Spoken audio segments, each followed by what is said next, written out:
बड़े बड़े high profile लोग लिव इन का सपोर्ट करते हैं,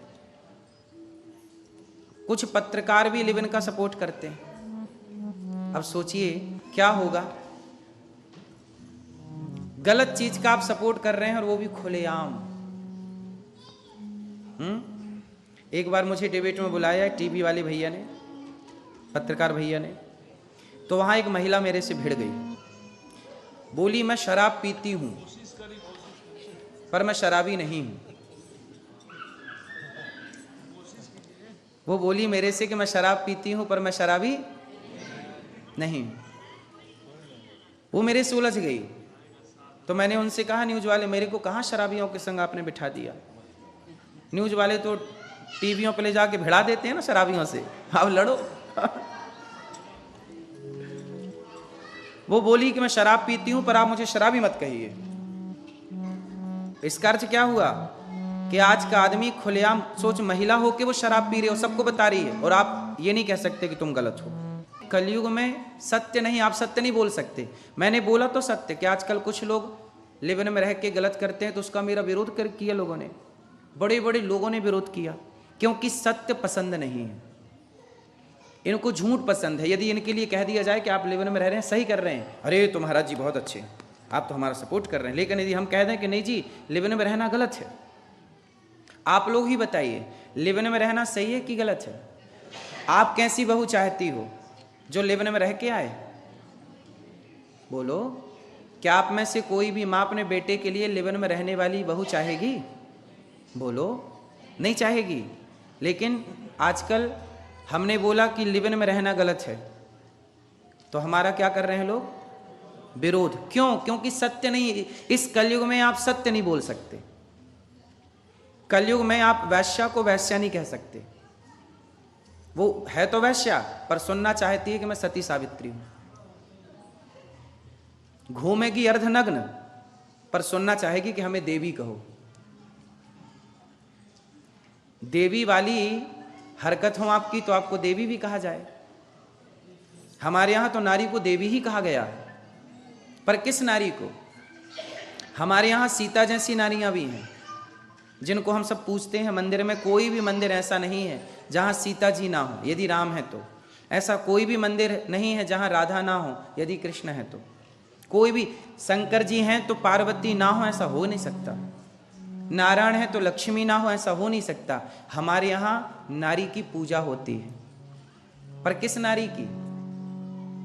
जो सती है, पवित्र है, आचरण से, सदाचार से, व्यवहार से पवित्र है, उस नारी की क्या होती है? पूजा।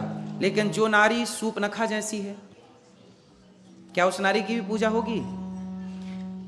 क्या एक तराजू में आप पतिव्रता नारियों को रखो और दूसरी तराजू में आप लिव इन में रहने वालियों को रखो, तो क्या दोनों का पलड़ा भारी होगा? उत्तर बोलो। पर समाज तो यही कहता है कि भाई ये भी नारी है, ये भी नारी है। आजकल तो समानता का भाव है ना, कि सब बराबर हैं। सब बराबर हैं तो सती, पतिव्रता और वैश्या एक कैसे हो सकती है? बोलो हाँ या ना। लेकिन आज आप सत्य नहीं बोल सकते। यदि आप सत्य बोलेंगे तो लोग आपका क्या करेंगे? क्यों करेंगे? क्योंकि सत्य सुनना अच्छा नहीं है। लोग झूठ सुनना चाहते हैं, हाँ या ना। यदि आज यहां, इसलिए तो भागवत जी में लिखा सत्यम नास्ति तपः शौचम दया दानम न विद्यते।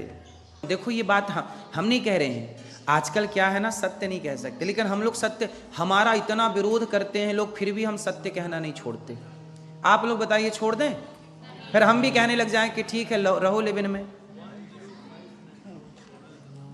बोलो। और सोचिए, बड़े बड़े हाई प्रोफाइल लोग लिव इन का सपोर्ट करते हैं, कुछ पत्रकार भी लिव इन का सपोर्ट करते हैं। अब सोचिए क्या होगा, गलत चीज का आप सपोर्ट कर रहे हैं और वो भी खुलेआम। एक बार मुझे डिबेट में बुलाया टीवी वाले भैया ने, पत्रकार भैया ने, तो वहां एक महिला मेरे से भिड़ गई, बोली मैं शराब पीती हूं पर मैं शराबी नहीं हूं। वो बोली मेरे से कि मैं शराब पीती हूं पर मैं शराबी नहीं हूं। वो मेरे से उलझ गई।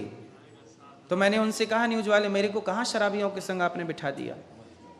न्यूज वाले तो टीवियों पे ले जाके भिड़ा देते हैं ना शराबियों से, आप लड़ो।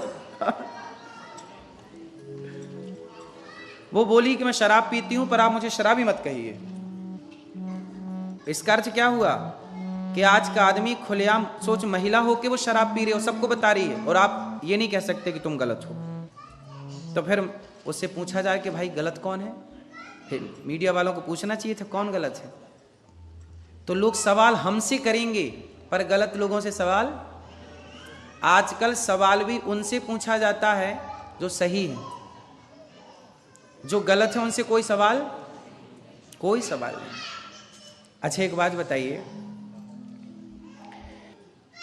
समझेंगे ये भी सच है पर थोड़ा आप स्वीकार करेंगे कि नहीं? सचिव वैद्य गुरु तीन जो प्रिय बोलहि भयास। तीन लोग ना मुंह देखी बातें नहीं करते, और तीन लोग यदि मुंह देखी बातें करने लग जाएं तो आपका नाश हो जाएगा। सचिव आपका सलाहकार यदि आपको आपके हिसाब की सलाह देने लग गया तो आपका पतन हो जाएगा। समझ रहे हैं? जैसे राजा है, राजा का सलाहकार क्या करे? अरे राजा जी आप तो बहुत अच्छे हैं, आपका तो बढ़िया चल रहा है। अरे सचिव का मतलब है कि वो सही बताए। राजा यदि गलत है तो गलत को गलत कहे और सही को। रावण का नाश कैसे हो गया? रावण का नाश इसी में हो गया क्योंकि रावण के जो सचिव थे, सचिव मतलब सलाहकार, रावण के सलाहकार कैसे थे? गलत थे। कैसे सलाहकार थे? जब हनुमान जी गए लंका जलाई तो लंका जल गई, तो पूरी लंका में दहशत हो गई कि अरे हनुमान जी आए तो एक बंदर इतना पावरफुल है तो राम की सेना कितनी पावरफुल। सारे बंदर, सारे लंकावासी थर थर थर थर कांपने लग गए। तब राजा रावण के मंत्रियों ने कहा, अरे महाराज घबराने की क्या जरूरत है, बंदर भालू तो हमारा भोजन है। अब देखो रावण सभा में बैठा है और मंत्री क्या बोल रहे हैं? रावण ये लोग तो बंदर लोग तो हमारे क्या है? भोजन है, इनको तो हम मार के खा जाते हैं। और रावण बोल रहा, वाह अरे महाराज आप तो चिंता ही मत करो, आने दो राम को, हम लड़ेंगे, हमसे थोड़ी जीत पाएंगे बंदर लोग। अब सोचिए रावण के सलाहकार रावण को क्या सलाह दे रहे हैं? सही सलाह है गलत है? सही सलाह किसने दी? विभीषण ने, कि रावण तू राम से पंगा ले रहा है, राम भगवान है, एक काम कर सीता मैया ले आगे और जा उनकी शरण में, सीता मैया तुझे माफ कर देंगी, और राम की शरण में जा, राम तुझे माफ कर देंगे। जब रावण ने सही सलाह दी तो रावण ने विभीषण को एक लात मारा, निकाल दिया लंका से। चल, रावण के युग में, रावण के जमाने में अच्छे लोगों को लात मारा जाता था, अच्छे लोगों को गाली दी जाती थी, और इन नालायक सलाहकारों को, जो रावण के सलाहकार थे, वो रावण अपनी खोपड़ी में बिठाता था। इसलिए ना रावण जैसी सत्ता का नाश हो गया। रावण का क्यों नाश हुआ? क्योंकि रावण के सलाहकार गलत थे। बोलो हाँ। इसलिए सलाहकार सही होना चाहिए, गलत को गलत कहने वाला हो और सही को। रावण के सलाहकारों को यह बोलना चाहिए था कि महाराज आपकी इतनी सुंदर रानी है ये मंदोदरी, और आप इतने अच्छे राजा हैं, आपको पराई औरत चुराना शोभा नहीं देता। सही सलाह तो ये थी, लेकिन सही सलाह विभीषण ने दी तो लात मार के निकाल दिया। मतलब रावण को सच सुनने की आदत, रावण को क्या सुनना है? झूठ। रावण को यह सुनना है कि आप बस हमारी प्रशंसा करते रहिए। तो सचिव यदि आपकी मुंह देखी बड़ाई करेगा तो आपका नाश हो जाएगा। सचिव वैद्य, वैद्य मतलब डॉक्टर, वैद्य, वैद्य क्या आपके मुंह देखी बात करता है? आप कहो साहब कड़वी दवाई मत देना, थोड़ी मीठी दे दो, नहीं, तुम्हारे हिसाब की दवाई ना देगा। यदि डॉक्टर को आपने अपने हिसाब से चलाया तो आप मर जाएंगे। इसलिए आपको डॉक्टर के हिसाब से चलना पड़ेगा। डॉक्टर हमारे हिसाब से नहीं चलता। डॉक्टर साहब यहाँ दर्द है पर एक काम करो, आप यहाँ मत चीरा लगाना, फाड़ा लगाना, आप यहाँ पेट में फाड़ दो थोड़ा, चीरा यहाँ लगा दो, ऐसे थोड़ी होता भाई। डॉक्टर जो कहेगा वो आपको मानना है।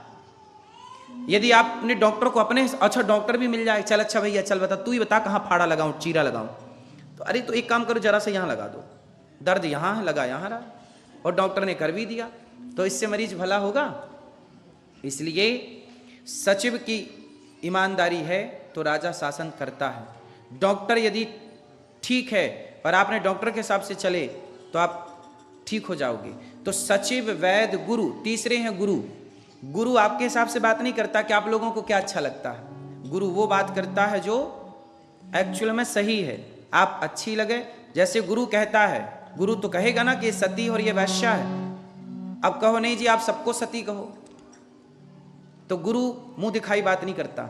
और जो गुरु मुंह दिखाई बात करने लग जाए तो समाज का नाश हो जाता है। इसलिए मैं तो आज भी सही बोलता हूं कि लेवन में रहना गलत है। अब इसका जो विरोध करते हैं सो करते रहे, हमें क्या करना।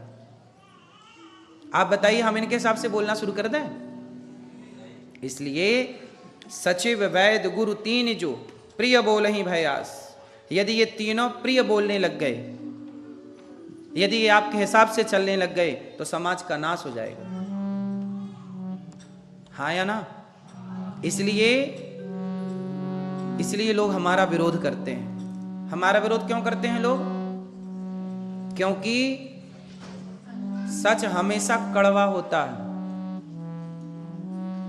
जो व्यक्ति चार जगह मुंह मारता ही है वो सच कैसे बर्दाश्त करेगा? उसे तो बुरा लगेगा ना कि आपने हमें क्यों कहा। आप किसी से कह दीजिए तू चार जगह मुंह मारता है तो उसे बुरा लगेगा, क्योंकि वो मारता है। और यदि आप सही कह रहे हैं तो सही कड़वा है, उसे सुन लीजिए या फिर अपने को सुधारिए, आप ठीक करिए अपने आचरण को। ताश खेलेंगे, पत्ता खेलेंगे तो आपको गलत ही बोला जाएगा ना। धर्मराज युधिष्ठिर को भी गलत बोला गया कि आप इतने बड़े राजा हैं, आपको ताश नहीं खेलना चाहिए था, जुआ नहीं खेलना चाहिए था।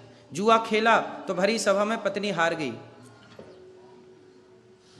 आप इतने बड़े राजा हैं, आपने क्यों जुए का आश्रय लिया? लेकिन जुआ खेले धर्मराज, वो खेले तो 12 साल का क्या हो गया, 1 वर्ष का ज्ञातवास। कर्मदंड तो पितामह को मिला, तो हमें और आपको नहीं मिलेगा।